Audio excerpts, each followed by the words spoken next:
"Get off community property or you're leaving in handcuffs," the woman shouted, her finger stabbing the air inches from my chest, and honestly, if you've never had a 60-year-old woman in a beige pantsuit try to physically intimidate you while 3 sheriff's deputies watch with their hands on their belts, you haven't really experienced the absurd theater of American suburbia. Behind her stood 2 other board members, looking like they were ready to storm the beaches of Normandy to protect a stagnant pond full of duckweed and mosquito larvae, and behind them, the flashing blue lights of the patrol cars were reflecting off the water, creating this disco ball effect on the very mud they claimed I was stealing. "Ma'am," the youngest deputy sighed, looking like he'd rather be literally anywhere else, "he says he has the deed."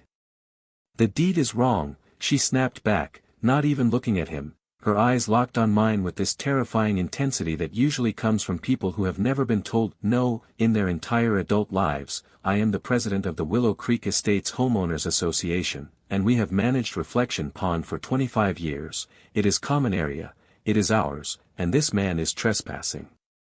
I just stood there, leaning against the bed of my rusted Silverado, feeling the weight of the laptop in my bag, and I almost felt sorry for her, almost, because she didn't know that 3 hours ago I'd been in the basement of the county clerk's office looking at a map that hadn't seen the light of day since the Truman administration.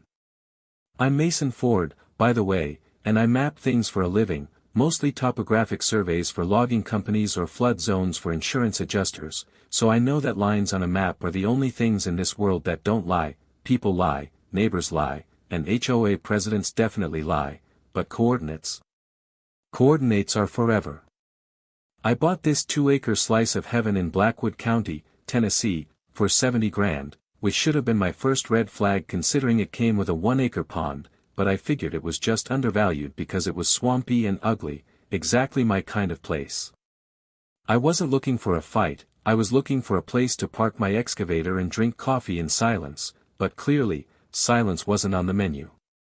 "Sir," the deputy turned to me, "maybe you should just pack it up for today until we can sort this civil matter out," and that's when I knew I had to drop the hammer, not the big hammer, just the little tack hammer to test the wall. I opened my laptop right there on the hood of my truck, the screen glowing in the twilight, and pulled up a PDF. "Mrs. Sterling," I said, learning her name from the embroidered polo shirt she was wearing, "you call this Reflection Pond, but according to the Tennessee Valley Authority flood maps from 1936, this is actually designated as Overflow Basin 4 Alpha, and it's not community property, it's a federally regulated drainage easement that happens to sit on private land, my private land." The silence that followed was heavy, the kind of silence you hear right before a thunderstorm breaks, and Sterling just blinked, her face going from red to a pale, powdery white. "That's bureaucratic nonsense," she hissed, waving a hand dismissively like she could shoo away federal law like a fly. "We have covenants, we have bylaws, we have maintained this water feature since the subdivision was built in '98. "Maintaining it?" I asked, looking past her at the algae-choked surface where a plastic lawn chair was half submerged in the muck. "Looks more like you've been ignoring it, or maybe just using it as a tax write-off." That was the wrong thing to say, or maybe the right thing, because her eyes narrowed into slits. "You will be hearing from our attorneys," she spat, spinning on her heel and marching back toward the manicured lawns of the subdivision, her 2 henchmen trailing behind her like lost puppies, and the deputy just looked at me, tipped his hat, and whispered, "Good luck, buddy, she sued the mailman last year for walking on the grass." I watched them leave, the adrenaline fading into a cold realization that this wasn't over, it was just the opening credits. That night, I sat on my porch, which was really just a concrete slab at this point, and dug into the files I'd pulled, trying to understand how a group of suburbanites convinced themselves they owned a federal waterway. See, here's the thing about water law that most people don't get: water doesn't care about your property line, and the federal government cares a whole lot about where water goes, especially in the Tennessee Valley. I found the original subdivision plat from 1998, and there it was, a deliberate omission. The developers had drawn the boundary lines of the Willow Creek lots right up to the water's edge, but they left the lake itself as a remainder parcel, essentially a no-man's land that got bundled into my deed when I bought the adjacent foreclosure. But Sterling and her crew had simply claimed it. They'd put up signs, built a little gazebo on the far bank, which was technically trespassing on my land, and started charging residents a waterfront amenity fee. I did the math on a napkin, 150 homes, paying maybe $100 a year for lake maintenance. That's 15 grand a year, over 25 years, that's nearly $400,000 flowing through this HOA for a pond they didn't own and barely touched. No wonder she was mad. I wasn't just taking her pond, I was threatening her revenue stream. The retaliation started 48 hours later. I woke up to the sound of grinding metal and looked out the window to see a tow truck backing up to my gate, my locked gate, mind you, and a guy in a high-vis vest hooking chains to my excavator. I was out the door in my boxers and boots before my brain even registered the cold morning air, shouting, "Hey! Drop it!" The driver paused, looking bored, and held up a clipboard. HOA violation, commercial machinery parking is prohibited in Willow Creek Estates, got an order here to remove it. I'm not in Willow Creek Estates. I yelled, grabbing the chain, this is an adjacent parcel, check your GPS. He hesitated, looking at the order, then at the house numbers, then back at me, look man, the lady who called it in said this is part of Phase 4 expansion, she signed off on the liability. She lied, I said, my voice low and dangerous, and if you tow that rig, you're stealing federal contractor equipment, because that machine is tagged for a FEMA job next week. That was a lie, mostly, but it worked. The driver unhooked the chain, shrugged, and drove off, leaving me standing in the gravel, shivering and realizing that Sterling wasn't playing by the rules, she was making them up as she went. I knew I needed more than just a map, I needed physical proof, something undeniable, something that would link this dirty pond to the might of the US government so tight that no HOA lawyer could wiggle out of it. I spent the next 3 days in the water. And I don't mean fishing, I mean chest waders, metal detectors, and probing rods, wading through 3 feet of silt and rotting leaves, looking for the ghost of 1936. The old maps showed a flow control valve and a subsurface culvert connecting this basin to the main river artery, installed by the TVA to control flash floods, and if that infrastructure was still down there, still functional, then tampering with this water wasn't a civil dispute, it was a federal crime. On the third afternoon, my probe hit something hard, clank, a sound distinct from rock or wood, the hollow, ringing sound of cast iron. My heart hammered against my ribs as I started digging with my hands, the water clouded with mud, blinding me, but I could feel it, a massive, rusted will handle and the curve of a 30-inch pipe, buried under decades of neglect. I pulled out my waterproof camera, shoved it underwater, and snapped 20 photos, keeping the GPS coordinates tagged on the screen. I had it. But as I climbed out of the mud, soaking wet and grinning like an idiot, I saw a drone hovering about 50 feet above me, its little camera eye fixed right on me, and I knew Sterling was watching. She sent an email an hour later, how she got my email address I'll never know, subject line, final notice. The email was a masterpiece of passive-aggressive legal threats, claiming I was damaging the liner of the community reservoir, and that I would be fined $500 a day until I ceased unauthorized excavation. She didn't know what I'd found.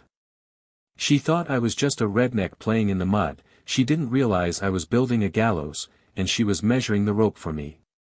I decided not to reply. Instead, I invoked a little-known clause in the state sunshine laws regarding nonprofits and HOAs. I sent a registered letter demanding a member audit. Technically I wasn't a member, but since they were fining me like one, I argued I had standing to see the books, specifically the Lake Maintenance Fund ledger. They ignored it, of course, which is exactly what I wanted, because ignoring a formal request for financial transparency gives you probable cause to escalate to the county prosecutor, but I didn't want to go to the law just yet, I wanted to break her grip on the neighborhood first. I printed flyers, simple, black and white, with a picture of the rusty valve I'd found and a screenshot of the federal map, with a caption, "Who owns the lake? Ask Margot where the money went." I waited until 2 a.m., dressed in black like a cat burglar, and taped them to the community mailboxes, the clubhouse doors, and the telephone poles at the entrance of the subdivision. By noon the next day, the neighborhood Facebook group, which I had created a fake account to monitor, was on fire. "Wait, we don't own the lake," one comment read. "I paid $400 for dredging fees last year, but the lake is still shallow," wrote another. Who is this Mason guy? Is he the one with the muddy truck? Sterling was deleting comments as fast as she could, but the seed was planted. Doubt is a powerful weed, it grows faster than kudzu if you give it a little sunlight. 2 days later, I got a call, not from Sterling, but from a man named Elias, the HOA treasurer. Mr. Ford, his voice was shaking, we need to talk, off the record, can you meet me at the diner on Route 9? I met him. Elias was a small man, nervous, clutching a manila envelope like it was a bomb.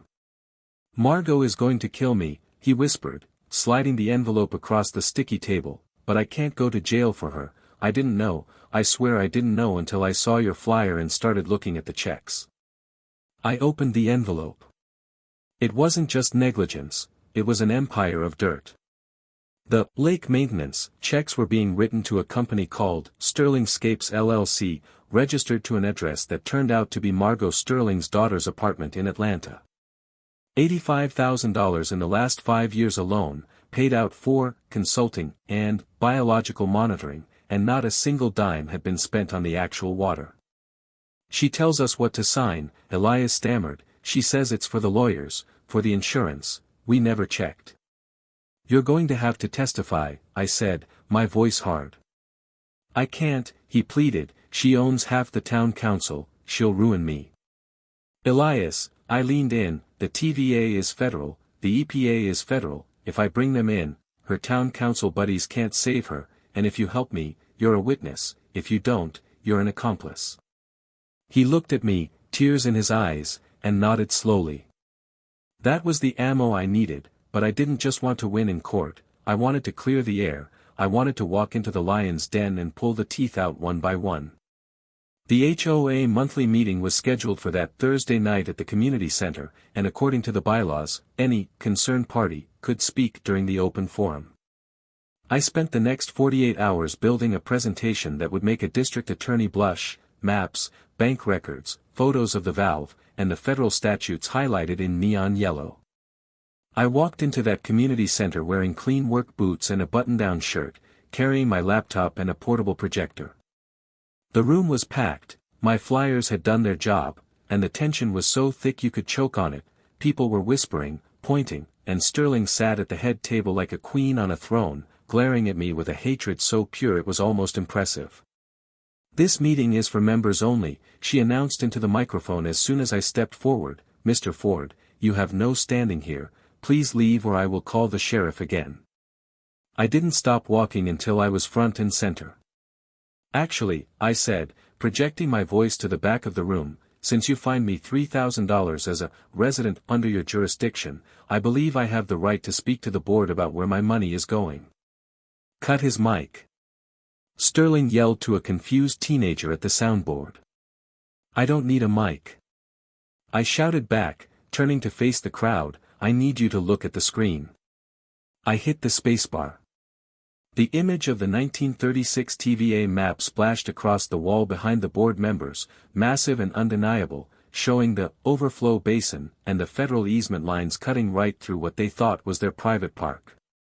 Folks, I said, the room going deathly quiet, for 20 years, you've been paying for a lake you don't own, to maintain a property that belongs to the United States government, but that's not the worst part. Sterling stood up, knocking her chair over, this is slander. This is illegal. The worst part, I continued, clicking to the next slide, a copy of the cancelled check to Sterling Scapes LLC, is that you've paid nearly $500,000 to a landscaping company that doesn't own a lawnmower. The gasp that went through the room wasn't just sound, it was a physical wave, heads turned to Sterling, eyes wide, mouths open. That is a consulting firm. Sterling shrieked, her voice cracking, they manage the eco-balance. Really? I asked, clicking to the final slide, a photo of the rusted, clogged valve I'd found in the mud, because the eco-balance is controlled by a cast-iron valve from 1936 that hasn't been opened in 50 years, causing the flooding in your basements every spring. I pointed at the screen. I opened that valve yesterday, with permission from the TVA, I lied about the permission part, just a little, and the water level dropped 6 inches in an hour, no charge. Pandemonium broke out. People were standing up, shouting, waving papers. Elias, the treasurer, had his head in his hands, weeping at the table, and Sterling. Sterling looked like she was watching her castle crumble into the sea. She looked at me, and for the first time, the arrogance was gone, replaced by the terrified realization that the game was up. But the story doesn't end with a gavel banging, that would be too simple. The chaos in that community center was unlike anything I'd ever seen. It wasn't a riot, it was a mutiny. You had neighbors who hadn't spoken to each other in a decade suddenly united in fury, waving their checkbooks like pitchforks, demanding answers that Margot Sterling simply didn't have. She tried to bang the gavel, tried to shout order, but her authority had evaporated the moment that invoice hit the projector screen. Power is a funny thing, it only exists as long as people believe in it, and I had just turned the lights on. "I want my money back," old Mr. Henderson yelled from the third row. "I paid for stocking fish that never appeared." "You said the assessment was for dam repair," a young mother shouted. "There isn't even a dam." I stood off to the side, unplugging my laptop, watching the dominoes fall, and that's when Sterling locked eyes with me one last time. She didn't look angry anymore, she looked dangerous, like a trapped animal deciding whether to play dead or bite. She chose to bite. "This man is a fraud," she screamed, pointing a trembling finger at me. "He's trying to devalue your properties so he can buy them up cheap. He's a predator." It was a desperate, flailing lie, and the room knew it, but before I could respond, the double doors at the back swung open. It wasn't the sheriff this time. It was two men in windbreakers with TVA police emblazoned on the back, followed by a woman in a suit carrying a briefcase who looked like she ate HOA presidents for breakfast. I hadn't called them for tonight. I had sent my dossier to the regional office 3 days ago, expecting a reply in 6 months, but apparently, when you mention tampering with federal flood control infrastructure, the government moves surprisingly fast. "Margot Sterling?" the woman asked, her voice cutting through the noise like a knife. The room went silent instantly. "I'm Special Agent Miller, EPA Criminal Investigation Division," she said, flashing a badge. "We're executing a warrant to seize all financial and operational records regarding the management of Basin 4 Alpha, also known as Reflection Pond." Sterling slumped into her chair, the fight draining out of her like water from a cracked bucket. "And," Agent Miller continued, turning to the two officers, "we have questions regarding the unauthorized discharge of chemical algicides into a tributary of the Tennessee River." See, that was the cherry on top I hadn't even mentioned in my presentation. I'd tested the water, and it was full of copper sulfate, cheap, illegal weed killer that Sterling had been dumping in there to keep the surface pretty, poisoning everything downstream. They didn't cuff her right there. White-collar crime usually happens in slow motion, but they escorted her out to her car to collect her keys and her laptop, and as she walked past me, she didn't say a word, she just stared straight ahead, a queen marching to the guillotine. The aftermath was a slow, grinding cleanup, much messier than the dramatic explosion at the meeting.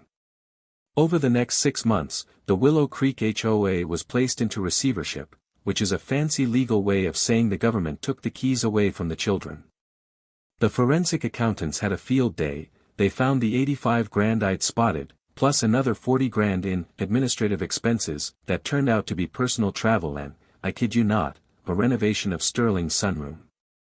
Elias, the treasurer, turned state's evidence to save his own skin. He spilled everything about the fake invoices and the coercion, painting Sterling as a tyrant who threatened to put liens on board members' homes if they didn't sign the checks. Margot Sterling was eventually charged with wire fraud, embezzlement, and violations of the Clean Water Act. She pleaded out to avoid a 10-year sentence, taking 3 years in federal prison and a restitution order that stripped her of her home, her savings, and her precious status. But here's the part that sticks with me, the part that keeps me up at night when I look out at that pond. Once the dust settled, the Army Corps of Engineers and the TVA came in to restore the basin. They brought in heavy equipment, ironically, parking it right where my truck had been when they tried to tow me, and they dredged the silt, fixed the culvert, and planted native grasses. It looked ugly for a while, just a mud pit with construction fencing, but then the water came back, clear and moving, alive with frogs and herons instead of stagnant algae. I got my peace and quiet. I built a small dock, legally permitted this time, and I sit out there in the mornings, drinking my coffee, watching the mist rise off the water. But the neighbors, that's where it gets complicated. You'd think they'd be grateful, right? I saved them money, I exposed a crook, I cleaned up their backyard. But they aren't grateful. They got their refunds, pennies on the dollar after the lawyers took their cut, but they lost something else, they lost the illusion. They liked thinking they owned a private lake, they liked the exclusivity, the feeling of being lords of the manor, even if it was a lie. Now, when they look out their windows, they don't see reflection pond, community property. They see federal overflow basin 4 alpha, open to the public, regulated by the government. I catch them looking at me sometimes when I'm at the grocery store or the gas station, and it's not admiration in their eyes, it's resentment. I'm the guy who popped the bubble. Beatrice's, the new HOA president, a nice lady who just wants to make sure the trash gets picked up, told me privately, Mason, they know you were right, but they hate you for being right. And maybe that's the real lesson here. Justice feels good when you're the one swinging the hammer, but for everyone else, sometimes the lie is more comfortable than the truth. Sterling was a villain, sure, but she sold them a fantasy of ownership and control, and I took that away. Last week, I found a scratch on my truck, nothing deep, just a key mark along the passenger door. I checked my cameras, but the angle was bad, couldn't see who did it. I didn't call the cops, I didn't storm the next meeting. I just rubbed some wax on it, grabbed a beer, and went down to the dock. The water was calm, reflecting the stars, indifferent to deeds, or titles, or homeowners associations. It flows where it wants to flow. And I'm just the guy who makes sure the pipes are open.